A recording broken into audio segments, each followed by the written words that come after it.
Hi, I'm Shashank Bhargav, and you're listening to Three Things, the Indian Express news show. In this episode, we talk about the crackdown by the Tripura police on journalists, lawyers, and those criticizing the government on social media.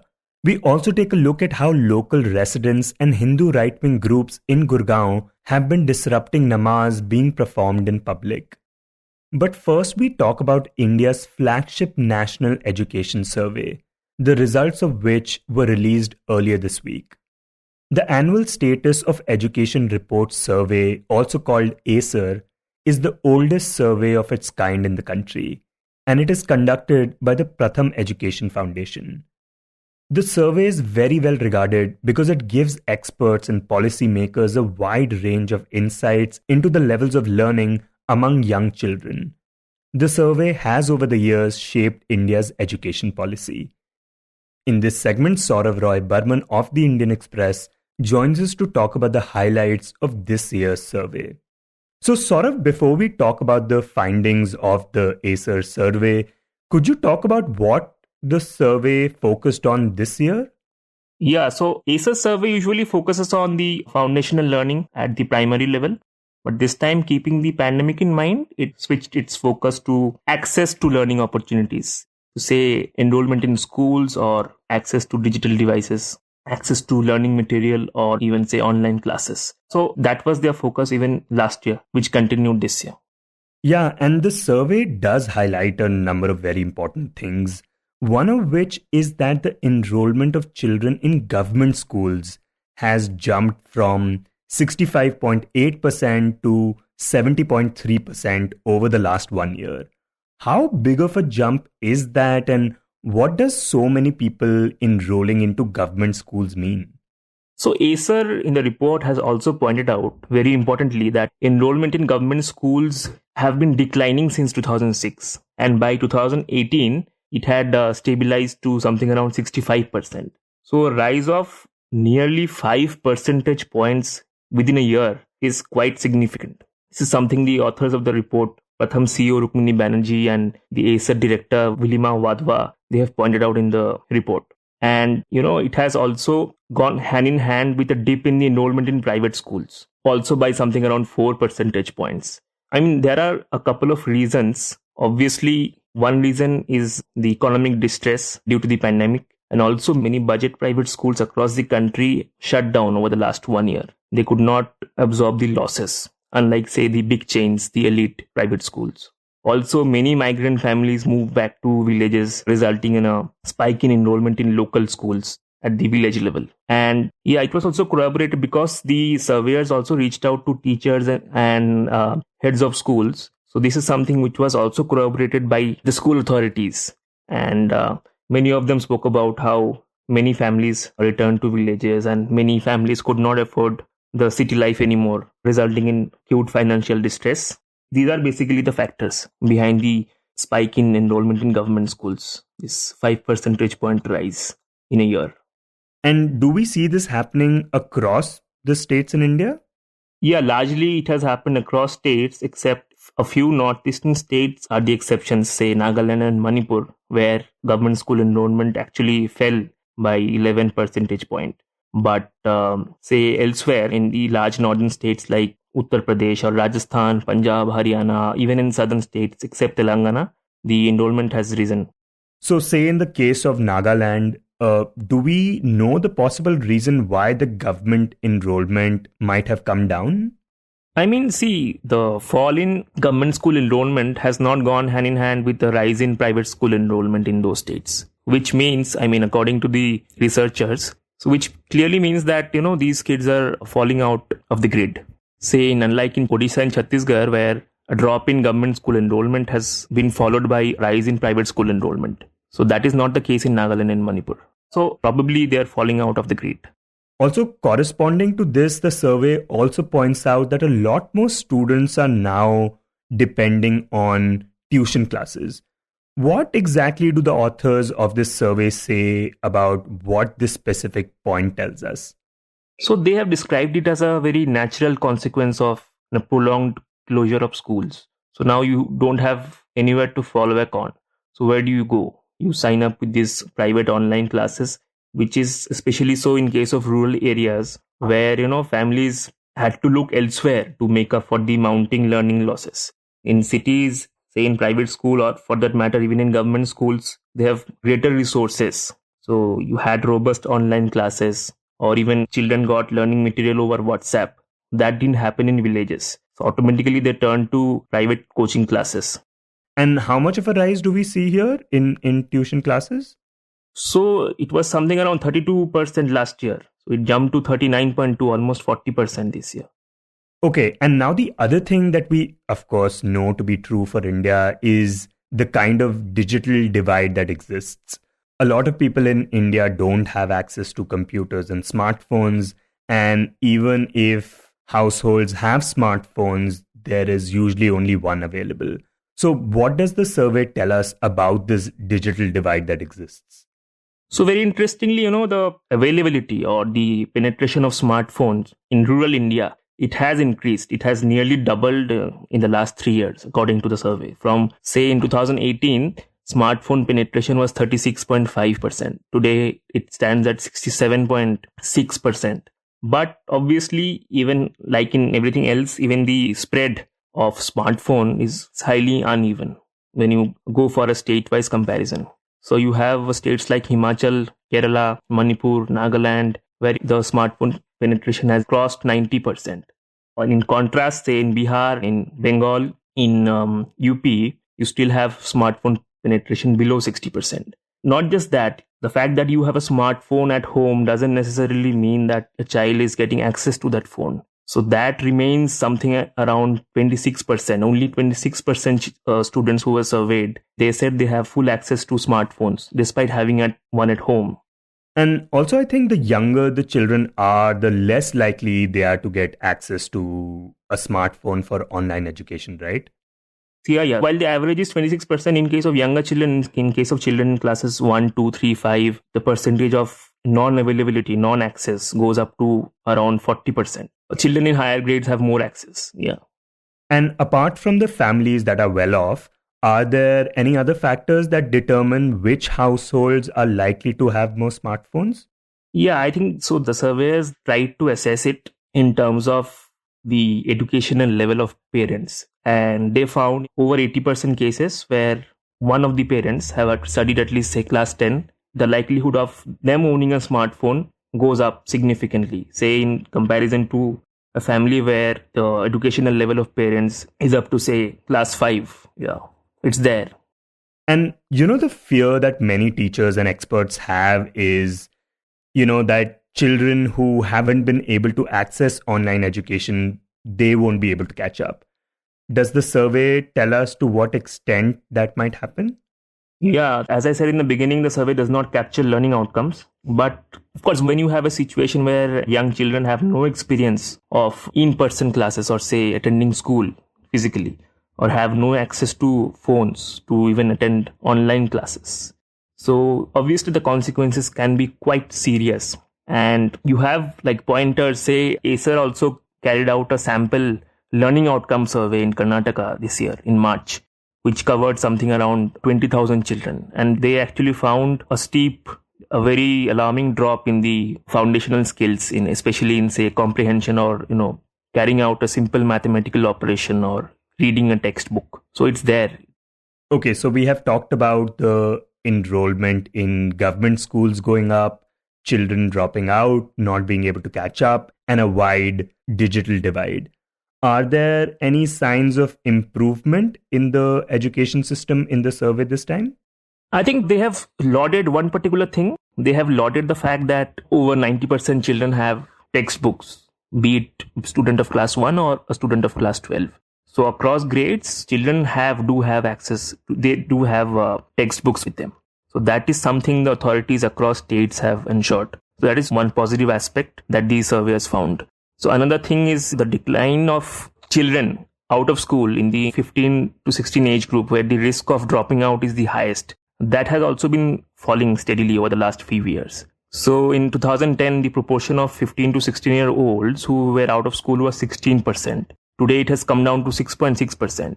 for which the ASER surveyors, they have actually appreciated the government, the initiatives being taken across states by state authorities.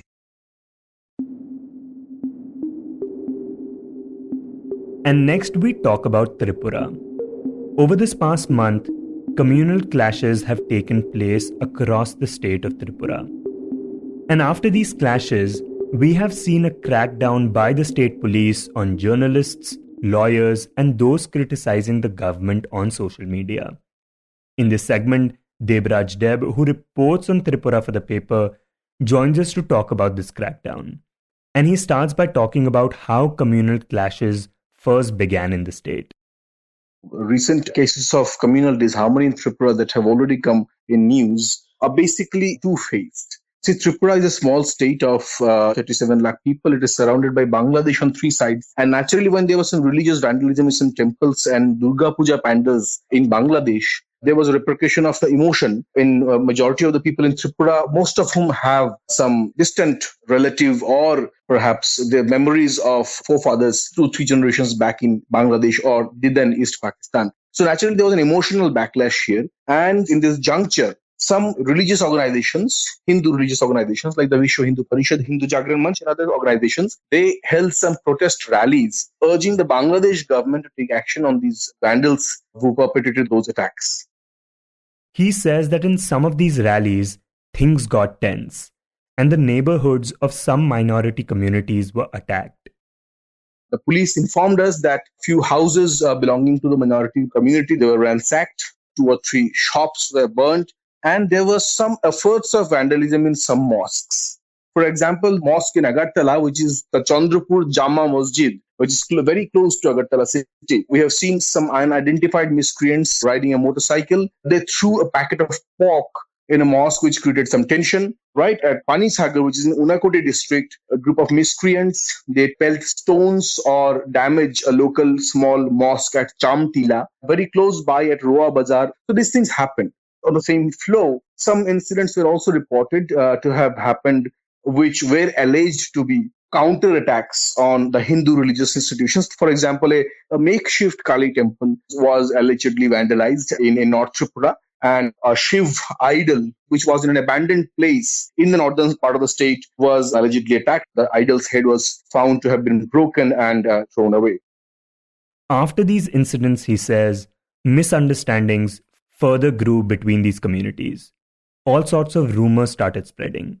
Several people even came out to protest based on these rumors.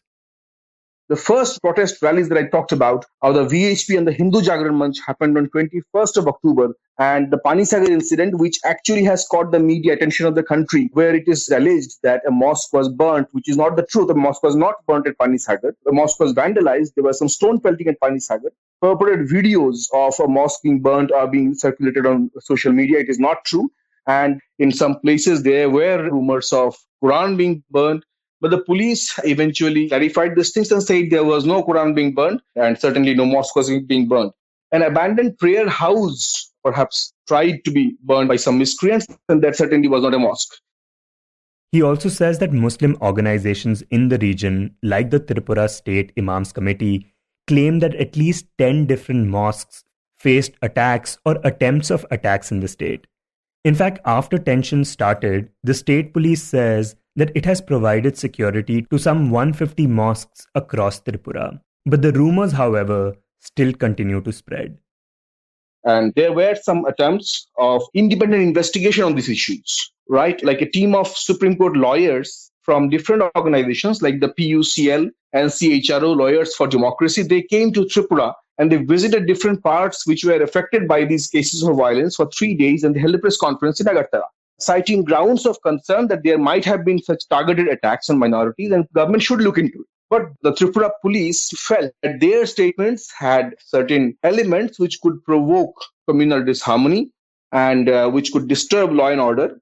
So the Tripura police registered a case against these lawyers in the West Agartala police station, which is in West Tripura district, on 3rd of November, and served a notice to these lawyers with charges of forgery, criminal conspiracy, and the Section 13 of UAPA, the Unlawful Activities Prevention Act, which the police claims is still milder version. But even then, UAPA is certainly a strict law. It's an anti-terror law. So applying an anti-terror law against independent fact-finding team, something which certainly had a lot of criticism in these times.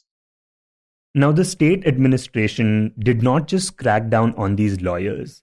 It also took action against people who talked about these issues on social media. Debraj tells us about it.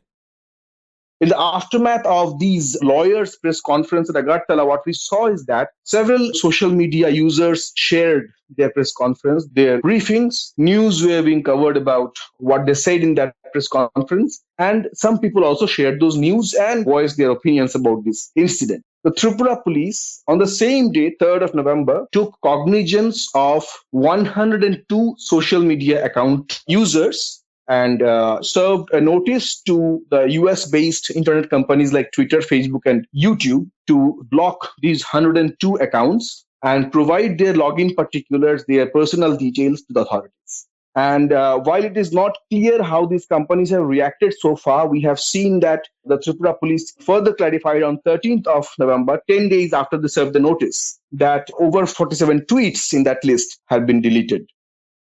Now, after the Tripura police took action against those talking about these tensions on social media and those criticizing the administration, a few journalists from different parts of the country came to the state to report about the communal tensions.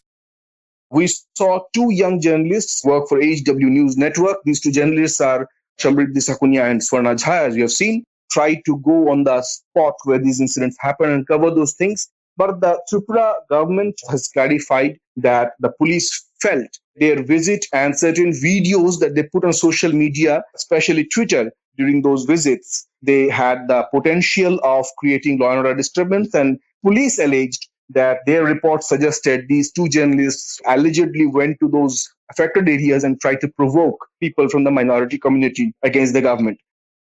Meanwhile, the State Information and Cultural Affairs Minister Sushanta Chaudhary has also alleged that these two journalists might not be journalists and that they instead might be agents of some political party. Debraj now tells us how the opposition parties in the state have reacted to this. The main opposition as of now in Tripura would be CPIM, which used to rule the state for almost 2.5 decades before the BJP-led government assumed power in 2018.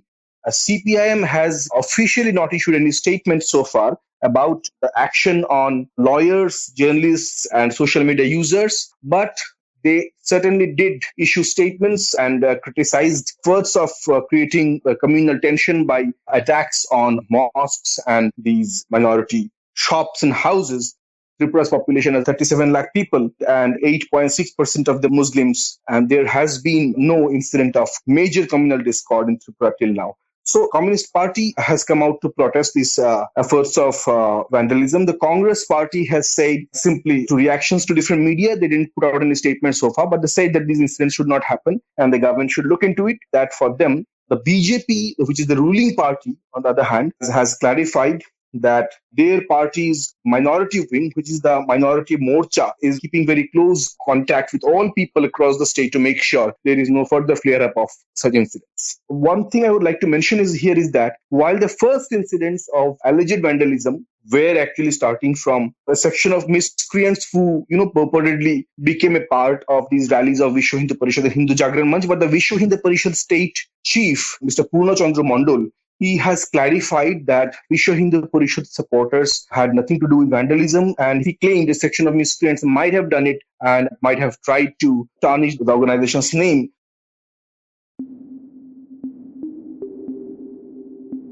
Now, after talking about communal tensions in Tripura, we talk about communal tensions that have been happening on the other side of the country, in the city of Gurgaon that lies in Haryana. In Gurgaon, people from the Muslim community have been facing problems while trying to perform namaz in public places. And this is because a number of local residents and Hindu right-wing groups have been raising objections against it. Though after months of this happening, it seems someone has finally offered them some help. Pavneet Singh Chadha, who has been reporting on this story, joins us to talk about this issue and how it started. So the issue basically is that the some local residents and these Hindu right-wing organizations have said that they are opposed to namaz in public places. They are saying that Muslims should only perform religious prayers either in mosques or on properties of Waqf board or at their personal places, private places, in their homes essentially. Now, what happened essentially before 2018, namaz used to be offered in public places at about more than 100 sites in the city. And after there were several disruptions by these organizations and some local residents, the district administration got all the stakeholders from the Hindu community and Muslim community and police officials together, and they called for a meeting of the committee. Now, according to the agreement that was done in the meeting, it was decided that namaz would now be offered at 37 spots in the city on Friday under police protection. The Hindu groups are now saying that that agreement was only an informal agreement and it was only for a temporary period of time. It was never a formal agreement, and consent was taken at the time, and some people had not given consent to it. So that agreement is null and void according to them. The administration, on the other hand, says that there was an agreement that was made on May 18, 2018, under which the Muslim community was allowed, they were given permission to perform namaz at these sites. So there's a bit of an impasse related to that. Now, based on this impasse, over the past 2 months, there have been several disruptions on Friday mornings. Where some local residents and members affiliated with these Hindu outfits, they show up and with banners and raising slogans, and they have disrupted namaz. Now, police has also taken action against some of them. In Sector 12 on October 29th, police had arrested 26 people for attempting to disrupt namaz proceedings. After that, the district administration formed a committee, and the committee now has representatives of the Hindu community, representatives of Muslim community, the DC, the SDM, senior police officials. And in one of its meetings, the district administration decided to withdraw permission from 8 of these 37 sites, saying that there has been objection from local residents and RWAs. The district administration also said that the committee would now take a call on the future of this issue, like which spots will be designated or not will be decided by the community, because there have been protests. And if there are protests in a particular area, if the consent is not there from residents, that spot will not be allowed. So right now the issue is a bit of an impasse. The Hindu organizations have said that they have given the district administration some time for a few weeks to find a solution to the issue. Their demand is that no public place in the city should be allowed to perform namaz at all. The district administration, meanwhile, is trying to discuss the issue and trying to find a solution. At present, as we speak, about 29 places are on the list where namaz is offered under police protection. When Pavneet spoke to those from the Muslim community, they told him that this only concerns the Jummah namaz, the one that happens on Friday. And this namaz must happen in a congregation. So it's very different from a normal prayer, normal namaz on the usual days that they offer. And the second thing that they have repeatedly mentioned is that they are doing this out of compulsion. They do not like offering namaz prayers in the heat and on roads in the dust. So what they are claiming is that they do not have enough properties, basically, not enough places of worship where they can offer namaz. And repeatedly they have appealed to the administration to either allot them land or their mosques which have been encroached upon, or the properties that are disputed, or their proceedings are being discussed in court, to be released so that they have additional space to accommodate people who can then offer namaz inside mosques or at the Waqf board properties. So this is where the issue rests. Now, in the middle of all these tensions, the Sikh community has offered to help them. A committee of 5 Gurdwaras in Gurgaon has offered their premises for people who want to come and perform namaz. And this gesture sort of was seen as a sign of brotherhood, especially because 2 days ago, a resident of Sector 12 had also offered his space for namaz at a vacant shop that he owns to the Muslim community members. So, in this backdrop of disruptions, this recent two incidents have shown the sort of brotherhood and harmony among communities and is a positive sign. When speaking to Pavneet, the president of the Gurdwara Shri Guru Singh Sabha said that their doors are open for everyone who wants to come and pray.